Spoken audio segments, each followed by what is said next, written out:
Hello friends, these are our environment and science and technology notes that cover both static and current affairs in a comprehensive and effective manner. These notes are inspired by the materials of various coaching institutes, so you do not have to study the same topics from different institutes separately. To buy these notes, join our Telegram channel. The link is in the description box. नमस्कार दोस्तों, welcome to mentor साथी because every dream deserves a guide. आज हम science and technology का एक बहुत ही important topic discuss करने वाले हैं, न्यूक्लियर टेक्नोलॉजी एंड फिजिक्स। देखिए, ये टॉपिक सिर्फ पावर प्लांट्स के बारे में नहीं है, इसका एप्लीकेशन मेडिसिन से लेकर कॉस्मोस को समझने तक है। और सबसे इंपॉर्टेंट, इंडिया की एनर्जी इंडिपेंडेंस की जर्नी में इसका क्या रोल है। तो चलिए शुरू करते हैं। ये है हमारा आज का रोड मैप। सबसे पहले हम न्यूक्लियर साइंस के बिल्कुल बेसिक फंडामेंटल्स को समझेंगे। उसके बाद हम कुछ cutting edge mega science projects explore करेंगे। फिर हम सबसे क्रूशियल हिस्से पर आएंगे, इंडिया का अपना न्यूक्लियर प्रोग्राम। और एंड में हम ग्लोबल रूल्स और कुछ क्विक फैक्ट्स कवर करेंगे जो आपके एग्जाम के लिए बहुत जरूरी हैं।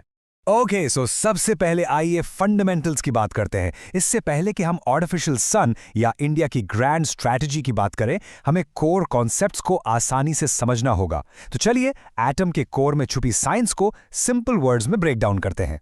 तो आखिर ये न्यूक्लियर टेक्नोलॉजी है क्या? बेसिकली एटम के न्यूक्लियस से निकलने वाली जबरदस्त एनर्जी को इस्तेमाल करना ही न्यूक्लियर टेक्नोलॉजी है। और ये 3 तरीकों से होता है: रेडियो एक्टिविटी, फिजन और फ्यूजन।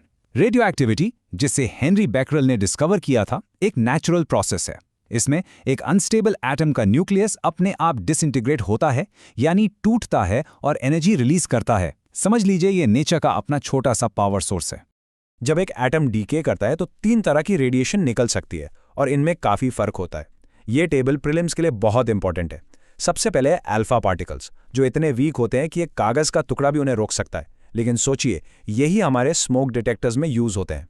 फिर आते हैं बीटा पार्टिकल्स, थोड़े ज्यादा पावरफुल, जिनका इस्तेमाल कैंसर रेडियोथेरेपी में होता है। और आखिर में गामा रेज, ये सबसे पावरफुल है, जिन्हें रोकने के लिए लेड या कंक्रीट की मोटी दीवार चाहिए।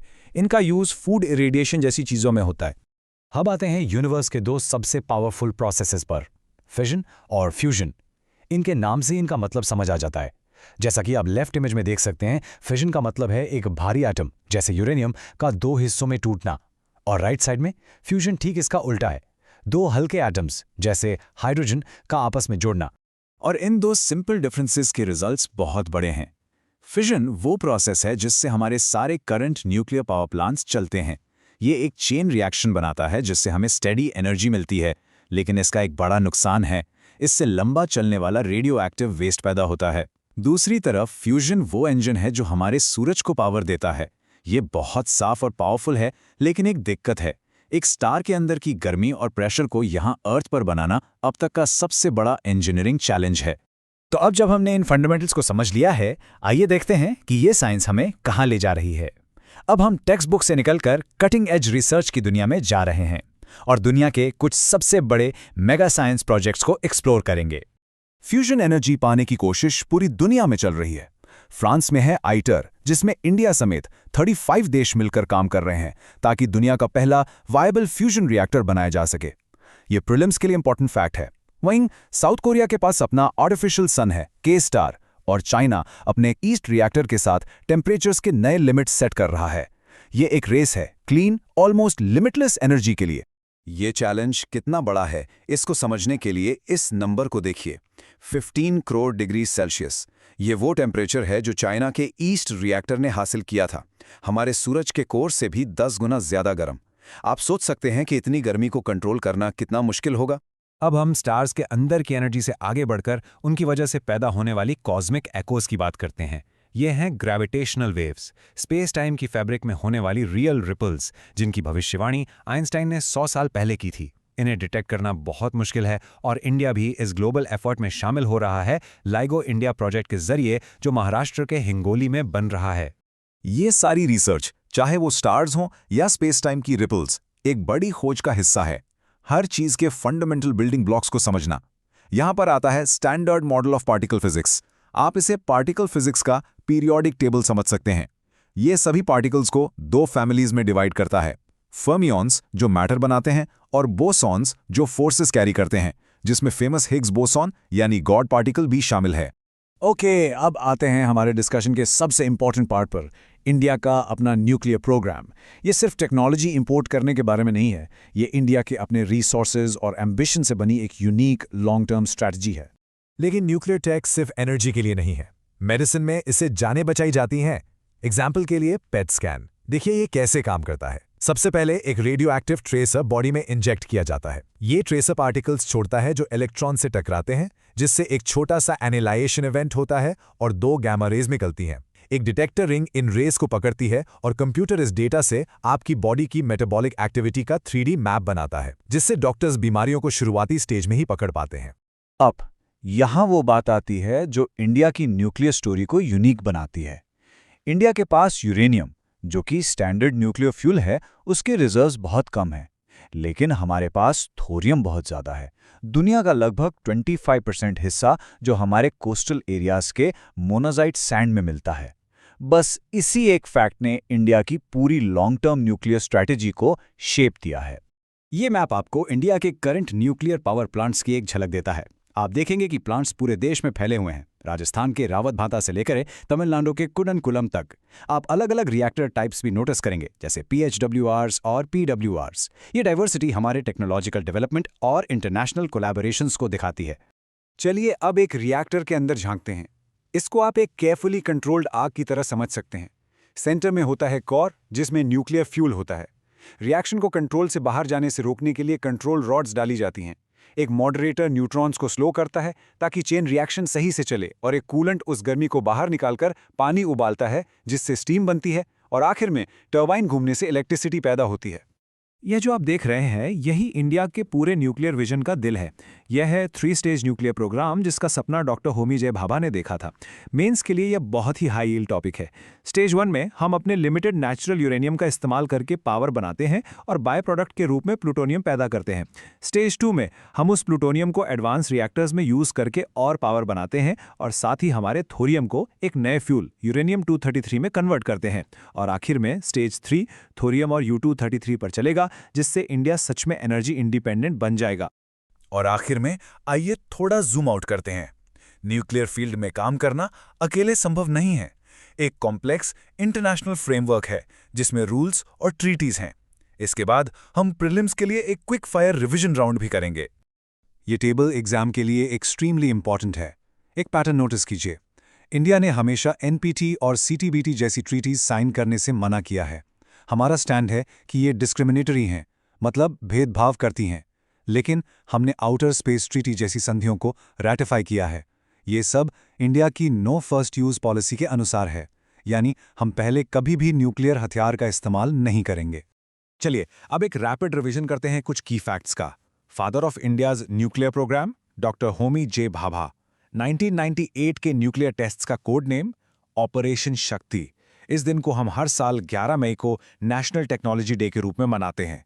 और साइंस का क्विक रिफ्रेशर, आइसोटोप्स में एटॉमिक नंबर सेम होता है, जबकि आइसोबार्स में मास नंबर सेम होता है। ये डायरेक्ट MCQ बन सकते हैं।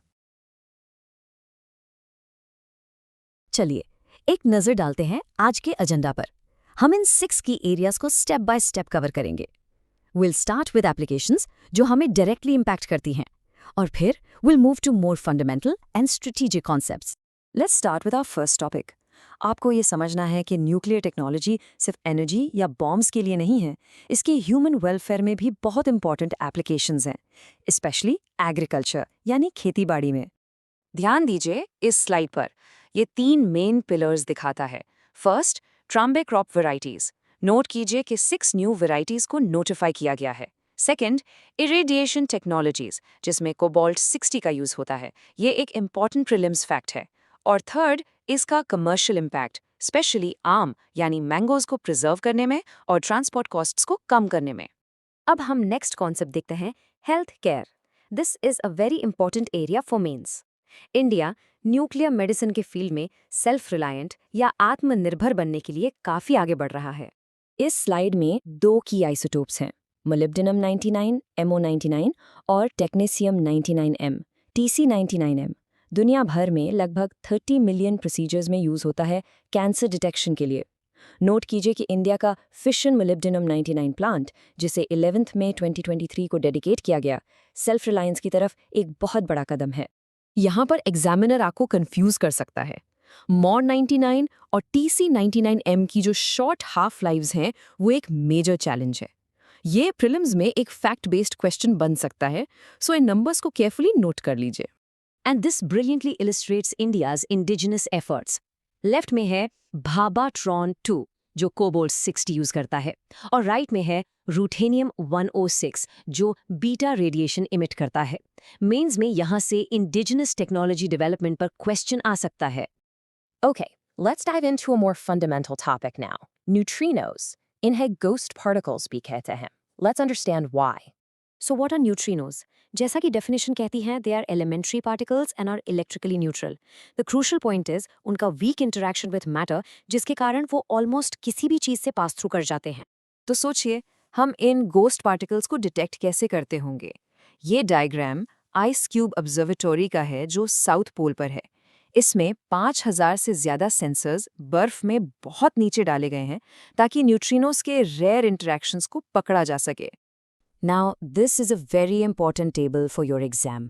ये न्यूट्रिनोज और कॉस्मिक रेज को कंपेयर करता है। की डिफरेंसेस पर ध्यान दीजिए।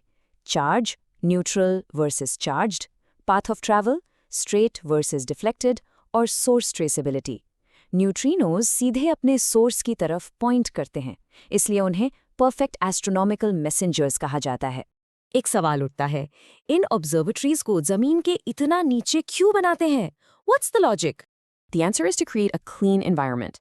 Underground locations detectors को cosmic ray के noise और दूसरे background radiation से बचाते हैं, जिससे faint neutrino signals को detect किया जा सकता है। इंडिया की अपनी इंडिया बेस्ड न्यूट्रिनो ऑब्जर्वेटरी यानी INO जो तमिलनाडु के तेनी डिस्ट्रिक्ट में है, वो भी इसी रीजन से जमीन के काफी नीचे बनाई जा रही है। Let's move on and see how this builds into another fascinating application. पुरानी चीजों की एज पता करना। How do we know how old a fossil is? सबसे फेमस मेथड है रेडियो कार्बन डेटिंग, जो कार्बन 14 आइसोटोप का यूज करता है। ये स्लाइड दिखाती है कि C14 एटमॉस्फेयर में कैसे बनता है और पूरे बायोस्फीयर में कैसे एंटर करता है। इसका कॉन्सेप्ट समझना मीन्स के लिए बहुत इंपॉर्टेंट है। Now what's really interesting about this slide is the graph. X axis पर टाइम है और Y एक्सिस पर एलिमेंट का फ्रैक्शन। देखिए कार्बन 12 की लाइन फ्लैट है, ये स्टेबल है, लेकिन कार्बन 14 का कर्व एक्सपोनेंशियल डिके दिखा रहा है। एक हाफ लाइफ के बाद आधा बचता है, 2 हाफ लाइव्स के बाद 1/4। ये डीके ही हमारी क्लॉक है। बट इसकी एक लिमिट है। जैसा कि आप ग्राफ से देख सकते हैं, कई हाफ लाइव्स के बाद C14 का कर्व 0 के बहुत पास आ जाता है, जिससे उसको एक्यूरेटली मेजर करना इम्पॉसिबल हो जाता है। This is a potential MCQ trap. So what if we need to date something older or non-organic? इसके लिए हमें मोर एडवांस टेक्निक्स की ज़रूरत पड़ती है। इसको एक एग्जाम्पल से समझते हैं। कार्बन 14 को कैल्शियम 41 CA41 से कंपेयर कीजिए। CA41 की हाफ लाइफ बहुत ज़्यादा है, लगभग 1 लाख साल, जिससे ये रॉक्स और जियोलॉजिकल प्रोसेसेस को स्टडी करने के लिए सूटेबल है। इतने रेयर आइसोटॉप्स को डिटेक्ट करने के लिए एक्सट्रीमली सेंसिटिव टेक्नोलॉजी चाहिए। ऐसी ही एक टेक्नोलॉजी है ATA, atom trap trace analysis. ये प्रीलिम्स के लिए बहुत इंपॉर्टेंट है। ये लेजर्स का यूज़ करके इंडिविजुअल एटम्स को ट्रैप करती है और उन्हें काउंट करती है। Finally, let's discuss the strategic applications of nuclear technology, starting with space exploration. इसका एप्लीकेशन स्पेस टेक्नोलॉजी और डिफेंस में होता है। स्नैप 10A अमेरिका का पहला और इकलौता स्पेस न्यूक्लियर रिएक्टर था। हालांकि ये सिर्फ 43 दिन चला, ये स्पेस के लिए कॉम्पैक्ट पावर सिस्टम्स बनाने में एक पायोनियरिंग एफर्ट था। And that brings us to the core concept of uranium enrichment. ये टेबल प्रीलिम्स और मेंस दोनों के लिए क्रूशियल है। नेचुरल यूरेनियम में फिसाइल U-235 बहुत कम होता है।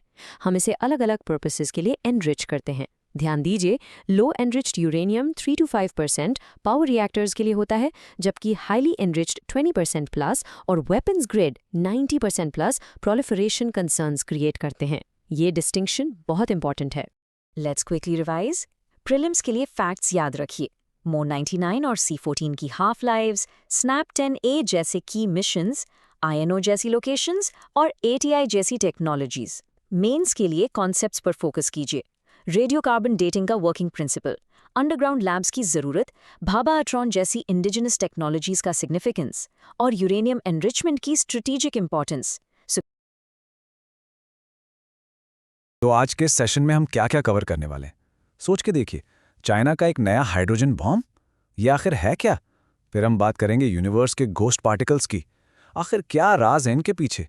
और हाँ, सबसे इंपॉर्टेंट, इन सब के बीच में इंडिया का अपना न्यूक्लियर फ्यूचर कैसा दिख रहा है। तो इन सारे सवालों के जवाब ढूंढते हैं, चलिए शुरू करते हैं। Alright, so our first topic, China का नया कन्वेंशनल बॉम्ब। देखिए, ये डिफेंस टेक्नोलॉजी में एक ऐसी रीसेंट डेवलपमेंट है ना, जहां से यूपीएससी एक बहुत ही ट्रिकी क्वेश्चन बना सकता है। तो इसको बिल्कुल आराम से स्टेप बाय स्टेप समझेंगे। अब यहाँ स्क्रीन पर देखिए, आपको दो चीजें दिख रही हैं।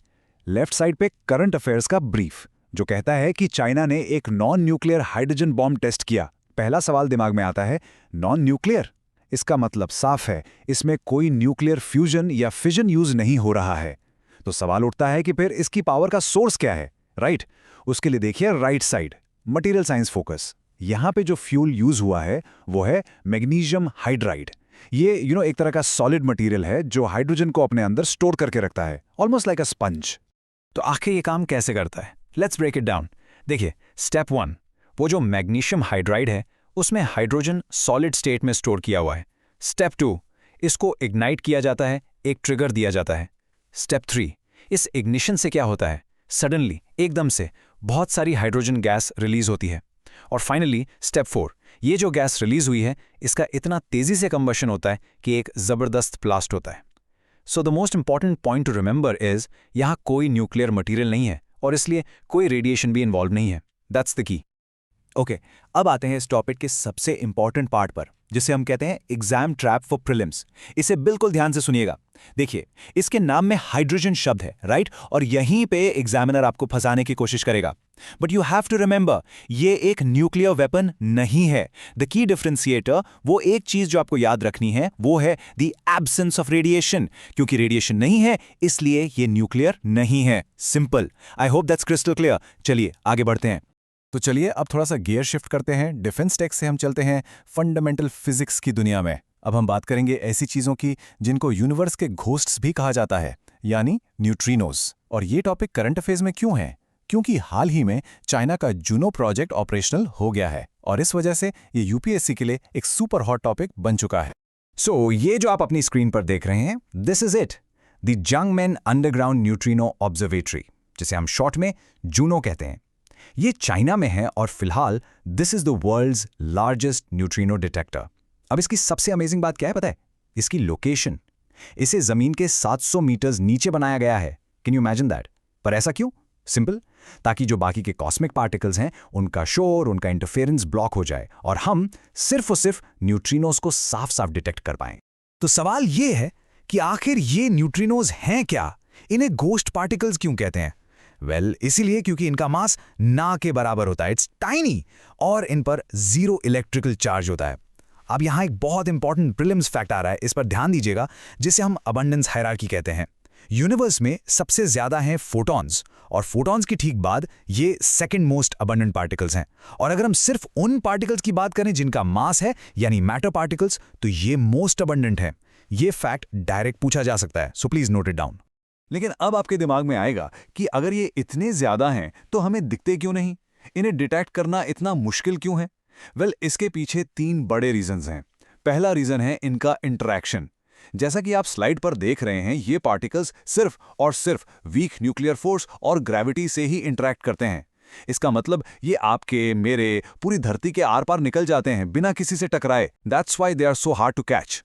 ओके, द सेकंड रीजन, इन पर कोई चार्ज नहीं है, जीरो इलेक्ट्रिकल चार्ज। इसका सीधा सा मतलब ये है कि आप इन पर मैग्नेटिक फील्ड्स का इस्तेमाल नहीं कर सकते। हम इन्हें ना तो मोड़ सकते हैं, ना ही किसी कंटेनर में कैद कर सकते हैं। So they are completely unaffected by magnetic fields. And finally the third reason, इनकी स्पीड। ये ट्रैवल करते हैं at nearly the speed of light, और वो भी बिल्कुल स्ट्रेट लाइंस में। तो आप सोचिए, एक ऐसी चीज जो इंटरैक्ट नहीं करती, जिसे हम मोड़ नहीं सकते, और जो लाइट की स्पीड से भाग रही है, उसको पकड़ना कितना बड़ा साइंटिफिक चैलेंज होगा, राइट? अब यहाँ एक और फैसिनेटिंग कॉन्सेप्ट है, जिसे कहते हैं न्यूट्रिनो ऑसिलेशन। देखिए, न्यूट्रिनोज के ना 3 टाइप्स होते हैं, या हम कह सकते हैं 3 फ्लेवर्स होते हैं। कौन कौन से? इलेक्ट्रॉन, म्यूऑन और टाउ न्यूट्रिनो। अब इंटरेस्टिंग बात यह है कि जब ये ट्रैवल करते हैं तो ये अपना रूप बदलते रहते हैं, कभी इलेक्ट्रॉन फ्लेवर तो कभी म्यूऑन तो कभी tau. It's like they are changing their identity on the go. इसी फिनोमिनन को कहते हैं न्यूट्रिनो ऑसिलेशन। और जूनो का जो मेन काम है, अ प्राइमरी ऑब्जेक्टिव, वो इसी ऑसिलेशन को, इसी बदलाव को मेजर करना है। ओके, सो अब देखते हैं कि इन गोस्ट पार्टिकल्स को पकड़ने की इस ग्लोबल हंट में, इस ग्लोबल रेस में दुनिया में कौन कौन शामिल है, और सबसे इंपॉर्टेंट, इसमें इंडिया का क्या रोल है। ये जो कंपैरेटिव एनालिसिस है, ये आपके प्रीलिम्स और मेंस दोनों के लिए ही बहुत ज़रूरी है। तो चलिए इस टेबल पर एक नज़र डालते हैं। सबसे पहले अपना इंडिया। हमारा प्रोजेक्ट है इंडिया बेस्ड न्यूट्रिनो ऑब्जर्वेटरी, यानी INO। लोकेशन क्या है? तमिलनाडु में बोडी वेस्ट हिल्स। और इसकी फंडिंग कर रहे हैं DAE और DST। ये फैक्ट्स प्रीलिम्स के लिए इंपॉर्टेंट है। अब देखिए बाकी प्रोजेक्ट्स को। आइस क्यूब साउथ पोल में बर्फ के नीचे है, चाइना का ट्राइडेंट समुंदर की गहराई में है, और USA का ड्यून जमीन के काफी नीचे। तो आप देख सकते हैं हर प्रोजेक्ट ने एक अलग एनवायरनमेंट चुना है न्यूट्रिनोज को डिटेक्ट करने के लिए। It's fascinating. चलिए अब हम फंडामेंटल साइंस से आते हैं अप्लाइड साइंस पर, इंडिया के अपने डोमेस्टिक न्यूक्लियर एनर्जी प्रोग्राम पर। कुछ रीसेंट डेवलपमेंट्स हुई हैं जो इंडिया की एनर्जी सिक्योरिटी की स्ट्रेटजी को समझने के लिए एब्सोल्युटली क्रूशियल हैं। ओके, सो रीसेंट न्यूज में था माही बांसवाड़ा प्रोजेक्ट। इसका फाउंडेशन स्टोन अभी हाल ही में राजस्थान में रखा गया। इसकी कैपेसिटी है 4 यूनिट्स ऑफ 700 मेगावाट्स ईच। और सबसे इंपॉर्टेंट बात, इसमें हमारी अपनी indigenous pressurised heavy water reactor यानी PHWR टेक्नोलॉजी यूज हो रही है। अब यहाँ एक मेंस के लिए बहुत इंपॉर्टेंट एंगल है इसका कॉर्पोरेट स्ट्रक्चर। इसे डेवलप कर रही है अणुशक्ति विद्युत निगम, और ये कंपनी NPCI और NTPC का एक जॉइंट वेंचर है। ये जो पब्लिक सेक्टर यूनिट्स का कोलैबोरेशन मॉडल है ना, ये मेंस के लिए एक बहुत अच्छा पॉइंट बन सकता है। और अब आते हैं इंडिया के एक बहुत ही स्ट्रेटेजिक प्रोग्राम पर, जिसका नाम है फ्लीट मोड प्रोग्राम। इसका मेन मकसद क्या है? इंडिया में न्यूक्लियर पावर कैपेसिटी को तेजी से बढ़ाना, रैपिड एक्सपेंशन। पर कैसे? आइडिया बहुत सिंपल है। एक ही डिजाइन के आइडेंटिकल इंडिजिनस 700 मेगावाट के PHWRs को एक साथ सीरीज में बनाना। Think of it like a factory assembly line. एक ही चीज बार बार बनाने से डिजाइन स्टैंडर्ड हो जाता है, सामान खरीदना आसान हो जाता है, काम तेजी से होता है और कॉस्ट भी कम आती है। So the formula is simple as you can see. Fleet mode equals standardisation plus speed plus indigenous tech. यहां पर एक और एग्जाम ट्रैप है, so please pay attention. Fleet mode का मतलब अलग अलग डिजाइन के डिफरेंट टाइप्स के रिएक्टर्स बनाना बिल्कुल नहीं है। The core concept is uniformity, not diversity. एक जैसे आइडेंटिकल इंडिजिनस रिएक्टर्स को एक साथ सीरीज में बनाना। क्यों? For speed and for efficiency. Mains में आंसर लिखते वक्त ये कंसेप्चुअल क्लैरिटी आपको एक्स्ट्रा मार्क्स दिला सकती है। तो चलिए अब हम आ गए हैं अपने फाइनल सेक्शन पर। It's time for a high energy rapid revision. जितना भी हमने आज पढ़ा है उसके सबसे इंपॉर्टेंट टेकअवेज प्रीलिम्स के लिए फटाफट से रिवाइज करते हैं। So are you ready? Let's go. Alright, let's go. Magnesium hydride. क्या है? Solid state hydrogen storage. Non-nuclear hydrogen bomb. A key differentiator. No radiation. Juno. क्या है? चाइना का सबसे बड़ा underground neutrino detector. Neutrino oscillation. Simple भाषा में flavor change करना. INO. कहाँ है? तमिलनाडु में. Funding by DAE and DST. PHWR. इसमें क्या यूज होता है? Heavy water as moderator, और ये हमारी indigenous tech है। और finally fleet mode. इसका मतलब building identical reactors for faster execution. बस इन एसोसिएशंस को दिमाग में बिठा लीजिए। और हाँ, मेंस के लिए बिगर पिक्चर को मत भूलिएगा। You have to connect the dots. पहला पॉइंट, जो नए कन्वेंशनल वेपन्स आ रहे हैं उनके स्ट्रेटेजिक इंप्लीकेशंस क्या हैं। दूसरा पॉइंट, फंडामेंटल साइंस में जो ग्लोबल रेस चल रही है उसमें इंडिया की पोजीशन क्या होनी चाहिए। और तीसरा पॉइंट, इंडिया का न्यूक्लियर एनर्जी के लिए 3 pronged approach, indigenous tech, public private partnerships और फ्लीट मोड जैसे स्केलेबल मॉडल्स। इन तीनों पॉइंट्स को एनालाइज करना जरूरी है। क्या आपने कभी सोचा है कि हम एक स्टार, एक तारे की पावर को यहाँ जमीन पर ला सकते हैं? ये सुनने में तो साइंस फिक्शन लगता है, लेकिन यही न्यूक्लियर फिजिक्स का फंडामेंटल प्रॉमिस है। तो चलिए बिल्कुल बेसिक से शुरू करते हैं और देखते हैं कि ये सब कैसे काम करता है। अच्छा, तो सबसे पहले 2 कॉन्सेप्ट्स को समझते हैं, कोल्ड फ्यूजन और नॉर्मल फ्यूजन। देखिए, कोल्ड फ्यूजन एक बहुत ही फैसिनेटिंग आइडिया है जिसमें फ्यूजन प्रोसेस रूम टेम्परेचर पर हो जाए, लेकिन ये अभी तक प्रूव नहीं हुआ है, ये हाइपोथेटिकल है। दूसरी तरफ है नॉर्मल फ्यूजन।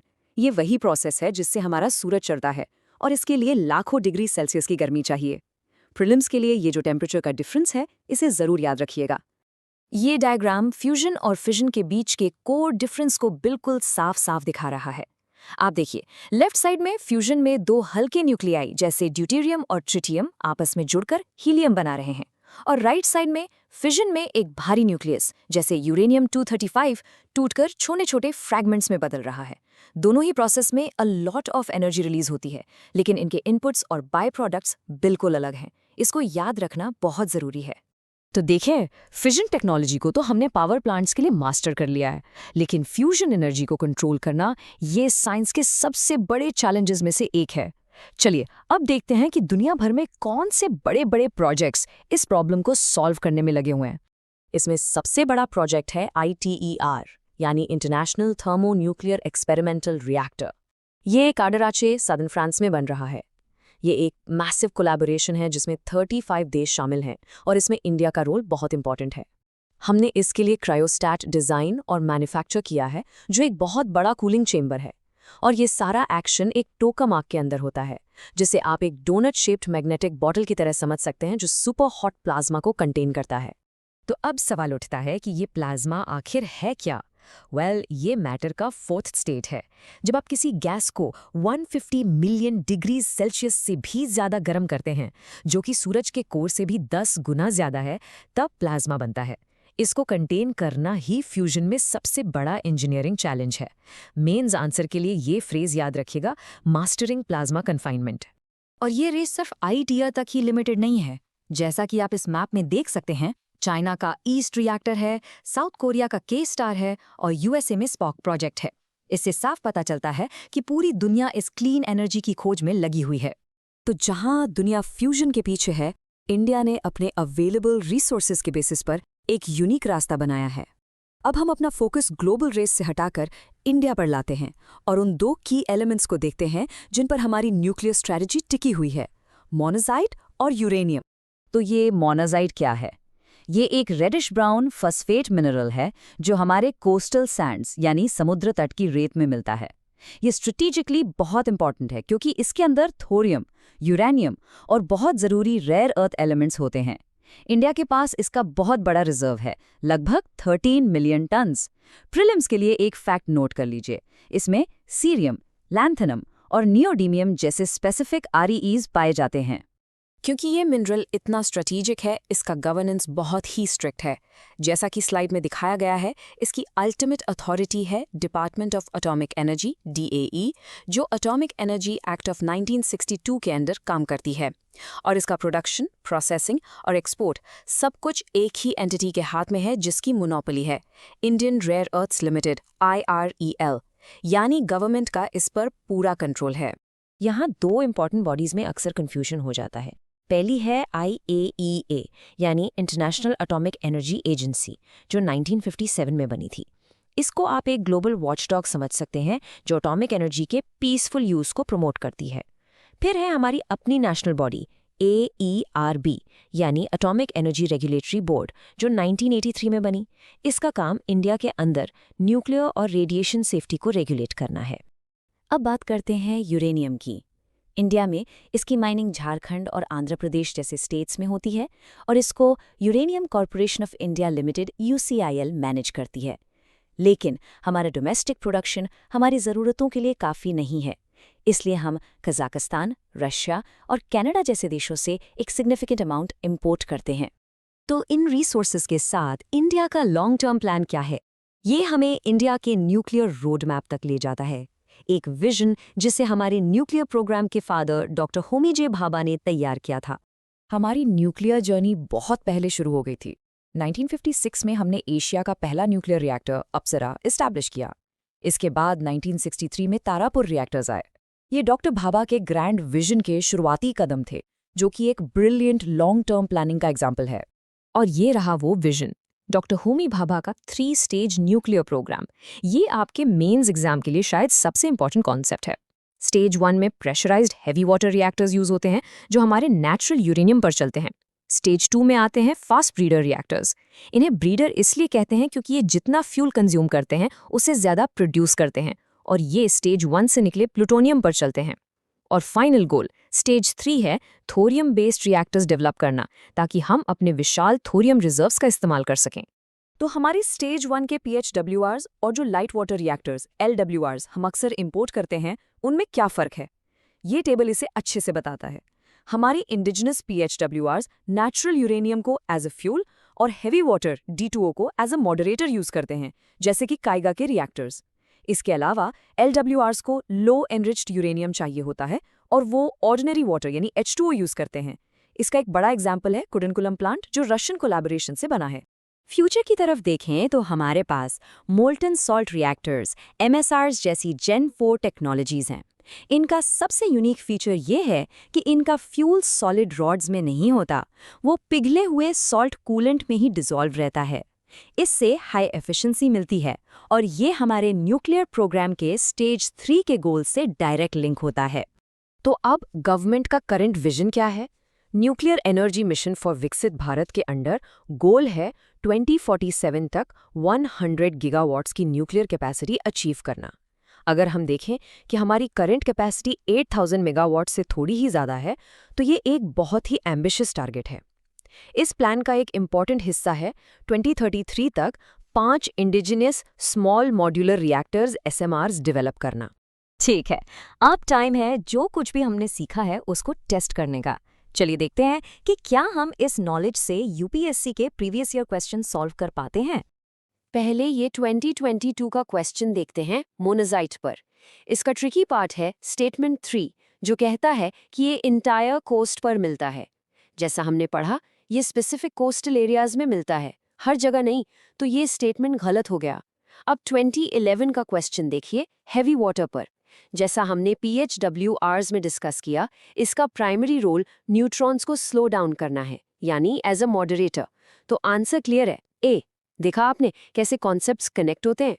एक और देखते हैं 2016 से आइटर प्रोजेक्ट पर। इसमें पूछा गया है कि अगर ये एक्सपेरिमेंट सफल होता है तो इंडिया को इसका इमीडिएट एडवांटेज क्या मिलेगा। ये एक स्ट्रेट फॉरवर्ड क्वेश्चन है, क्योंकि आइटर एक फ्यूजन एक्सपेरिमेंट है।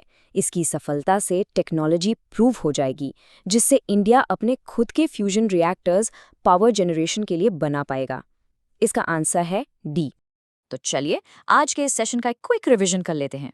प्रीलिम्स के लिए आइटर के बारे में की फैक्ट्स, मोनाजाइट के डिटेल्स और PHWR और LWR के फ्यूल डिफरेंसेस याद रखिएगा। मेंस के लिए हमारे 3 स्टेज प्रोग्राम के पीछे का लॉजिक और प्लाज्मा कन्फाइनमेंट का चैलेंज, इन 2 क्रिटिकल कॉन्सेप्ट्स पर फोकस करना है।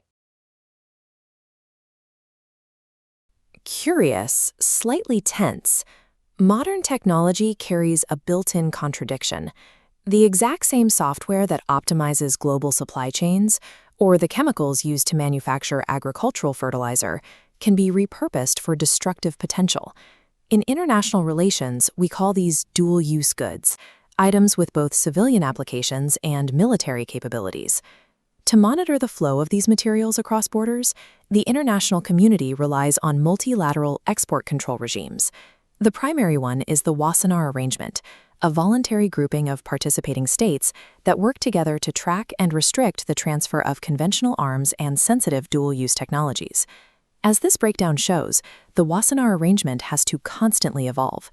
In 2013, members expanded their control lists to include intrusion software, tools designed to bypass cybersecurity protections, but the agreement still struggles with modern gray areas. Because it was designed when export meant physically shipping a device or a microchip, regulating information flows related to cloud services remains a major limitation. India joined the Wassenaar Arrangement in 2017. To comply with the group's information sharing and tracking commitments, New Delhi integrated those international guidelines directly into its own national laws. This is India's SCOMET list. It stands for Special Chemicals, Organisms, Materials, Equipment, and Technologies. Administered by the Directorate General of Foreign Trade under the Ministry of Commerce, it serves as India's national export control mechanism to ensure responsible high-technology trade and prevent the proliferation of weapons of mass destruction. Mastering SCOMET regulations is a necessary tightrope walk for the Indian government. Deregulations allow domestic manufacturers to access and sell high-tech civilian goods on the global market, while ensuring those exact same technologies do not fall into the hands of hostile state actors. Monitoring the components inside a weapon is one task, restricting the systems that deliver them is another. To restrict the spread of drones and delivery systems, the G7 countries established the Missile Technology Control Regime, or MTCR, in 1987. Looking at this target profile graphic, you can see the MTCR establishes highly specific, strict limits. Members coordinate to restrict the export of any delivery system capable of carrying a 500-kilogram payload beyond a 300-kilometer range. At the exact same time, the world was reacting to the horrors of the Iran-Iraq War in the 1980s, where chemical agents were deployed.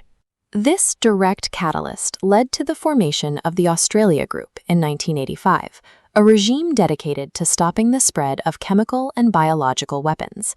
The Australia Group's export controls are legally backed up by two massive international treaties: the Biological Weapons Convention, which prohibits the development of bioagents for hostile purposes, and the Chemical Weapons Convention.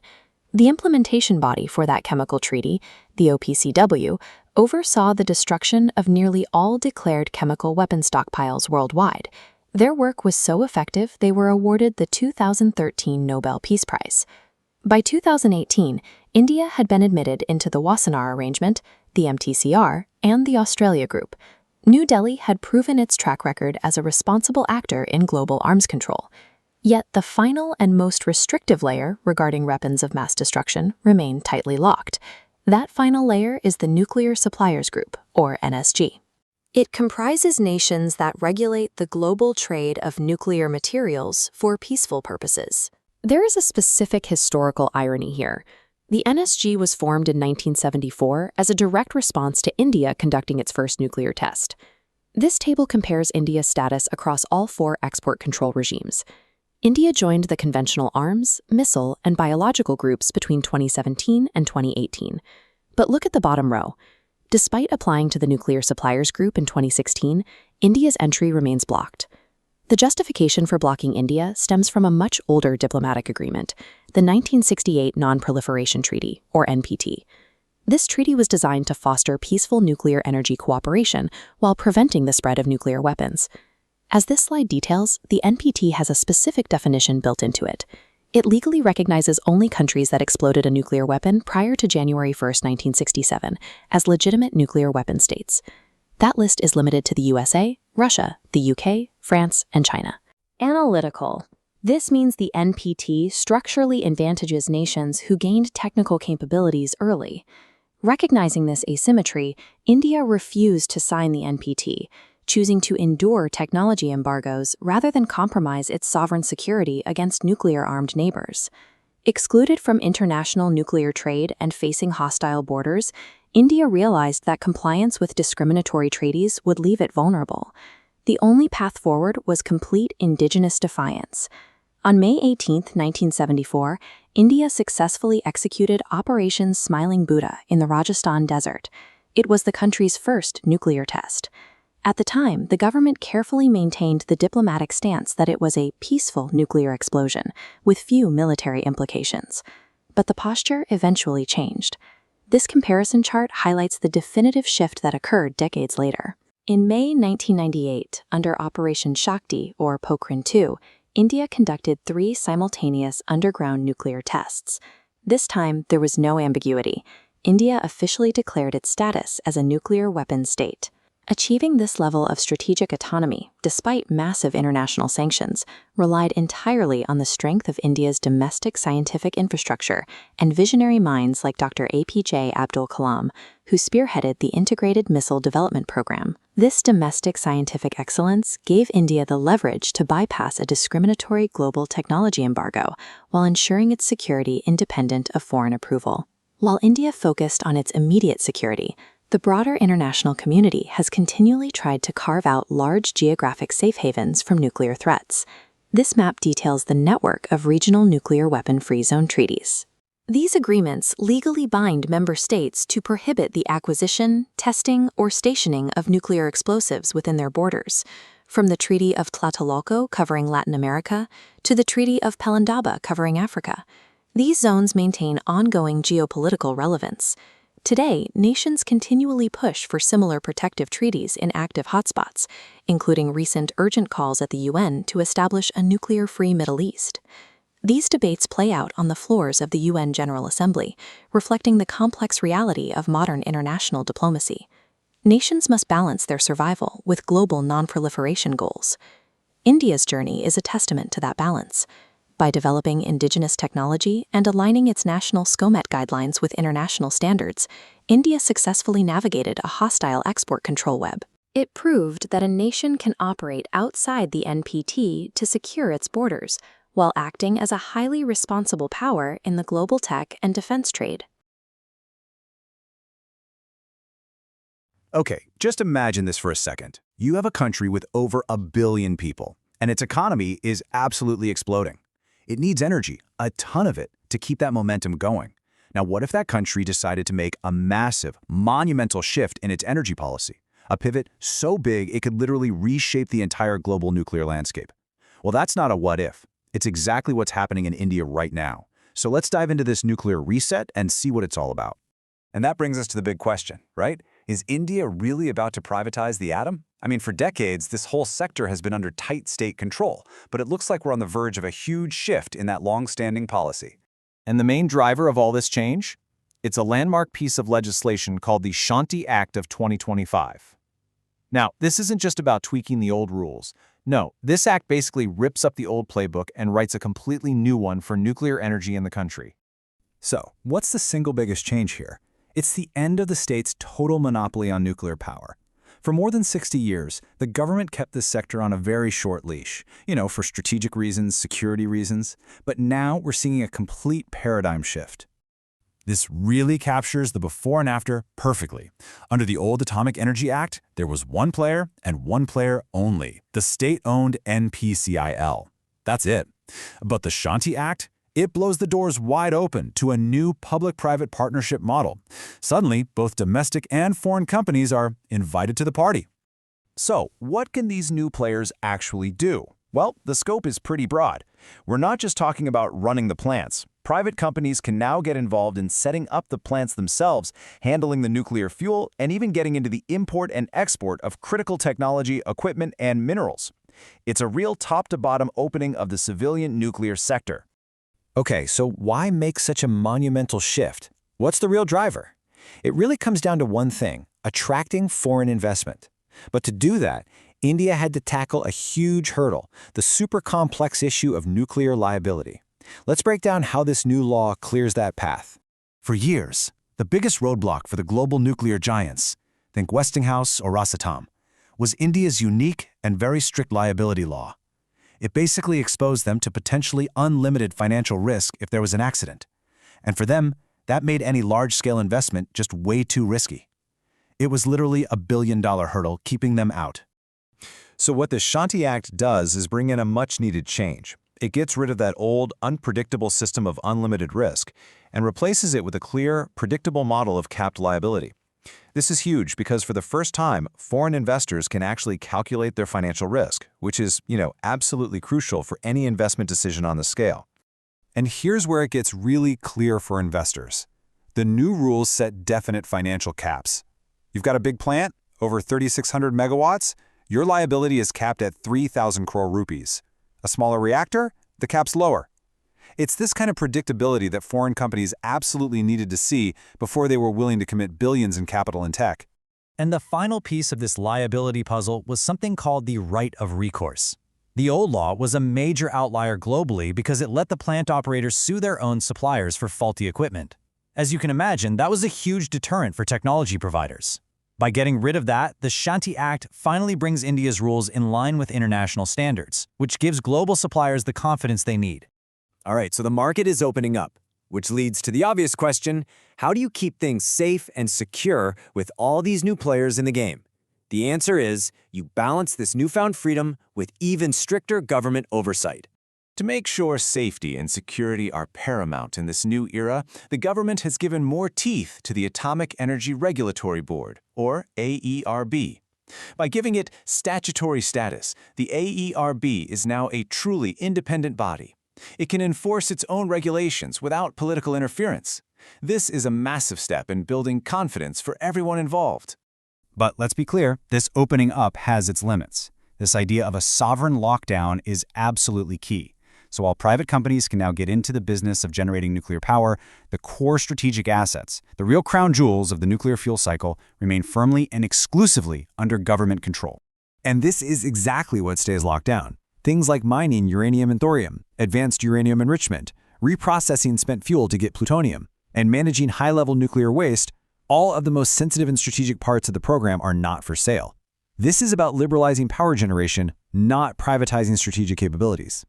So, when you put all these pieces together, the private money, the liability changes, the tougher regulation, what's the end game here? Well, it all ties back to India's long-term, multi-decade grand strategy for nuclear energy. This is where India's nuclear strategy gets really clever.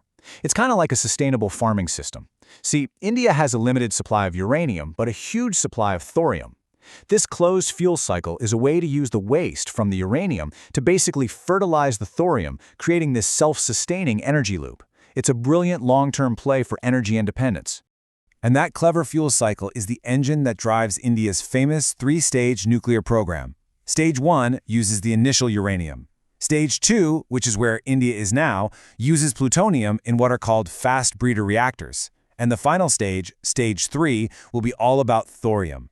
The ultimate goal, as you can see, is complete energy independence.